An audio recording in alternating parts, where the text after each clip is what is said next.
The 7 biggest Obama programs Trump has crippled or done away with, by Jason Hopkins for westernjournal.com. In celebration of Earth Day, the Daily Caller News Foundation takes a look at the biggest climate regulations and agreements President Donald Trump's administration has put on the chopping block, unshackling U.S. businesses from burdensome regulations and curtailing former President Obama's climate legacy. The Clean Power Plan, the Obama administration first proposed it in 2014 and finalized in 2015, places a limit on the amount of greenhouse gases power plants can emit. The plan aimed to reduce carbon dioxide emissions from power plants 32% below 2005 levels by 2030. The policy was a centerpiece of what Obama critics referred to as his war on coal. Environmental Protection Agency Administrator Scott Pruitt would sign a proposed rule to repeal the CPP he announced on October 10, 2017. Undoing the rule will save Americans $33 billion in compliance costs, despite the previous administration claiming it would only cost $8.4 billion and save millions through public health benefits, EPA officials estimated. Waters of the United States. The Clean Water Rule, otherwise known as the Waters of the United States, was enacted in 2015 in an attempt to clarify which bodies of water and wetlands are designed for federal protection. However, the regulation was met with immediate backlash as critics pointed to ambiguity in the rule, opening the door for possible government overreach. Pruitt led a multi-state lawsuit against the rule when he was Oklahoma's Attorney General, calling it the greatest blow to private property rights the modern era has seen. Trump signed an executive order on February 28, 2017, calling for a review of the plan. On June 27 of that year, Pruitt would repeal the rule he announced. The EPA is now in the process of reissuing the order, but with a more clear definition of waters of the U.S. meant to lower compliance costs to businesses and minimize intrusion to private property. Vehicle emission standards. In 2012, the Obama administration adopted stringent new vehicle emission standards. The rules would have applied to cars and light trucks made between 2022 and 2025, requiring them to nearly double their average fuel economy to 54.5 miles per gallon. The new emission standards were a component of Obama's pledge to adhere to the Paris Climate Agreement. Trump's White House had long considered the standards as unnecessarily burdensome on U.S. automakers. The EPA and the National Highway Traffic Safety Administration would be drafting entirely new greenhouse gas emissions and mileage standards, Pruitt announced on April 2nd. However, the move is igniting a fight with California, a highly populated state with a waiver to set its own car regulations. Liberal California leaders have vowed to keep intact the tougher regulations the previous administration reenacted.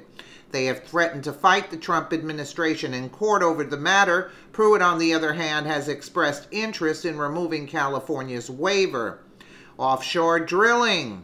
In December of 2017, Obama utilized a provision in the Outer Continental Shelf Lands Act to prohibit offshore drilling in large portions of the Atlantic and Arctic Oceans, enacted during the waning days of his presidency. The move was meant to cement the former president's environmental legacy. Just 4 months later, Trump signed an executive order undoing all of this, the America First Offshore Energy Strategy. Trump signed on April 28, 2017, in an executive order that makes millions of acres of federal waters available for offshore drilling and exploring. Vice President Mike Pence referred to the order as a job creator and an important step towards American energy independence. The Paris Climate Agreement. The Paris Climate Agreement was one of the previous administration's crowning achievements. The international record called for countries across the globe to reduce their carbon footprint by tremendous rates. Without Senate approval, Obama joined the Paris Agreement in 2016, pledging to curb U.S. greenhouse gas emissions 26 to 28% below 2005 levels by 2025. The agreement notably left China and India to continue emitting high levels of CO2 without accountability.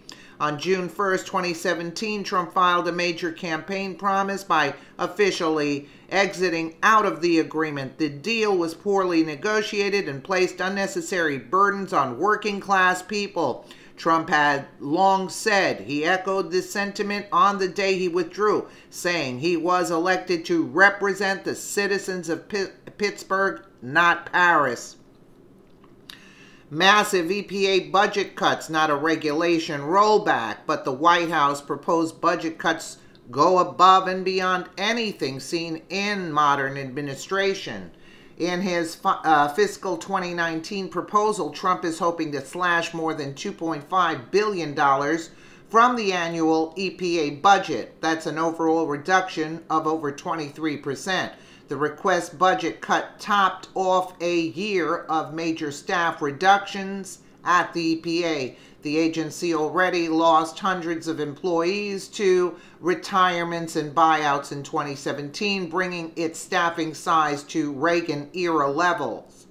Reining in the agency's size and influence was one of the then-candidate Trump's campaign pledges, who once said he wanted to reduce it to little tidbits.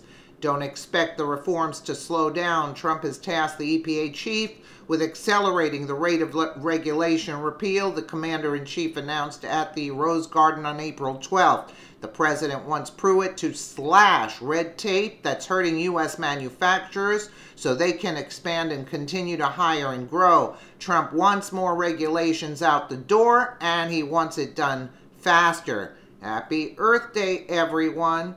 Absolutely, this was to destroy America. Meanwhile, I'd like to know who's running those beautiful emissions over our heads daily, constantly. You see what I'm saying? So in other words, we're supposed to cut everything, the vehicle emissions and everything is being spewed all over us constantly on a daily basis. You know what I'm saying? Unbelievable, but Trump will get to that, you know, eventually, I'm sure, hopefully. Let me know what you guys think in the comments below, and again, thank you so much for watching.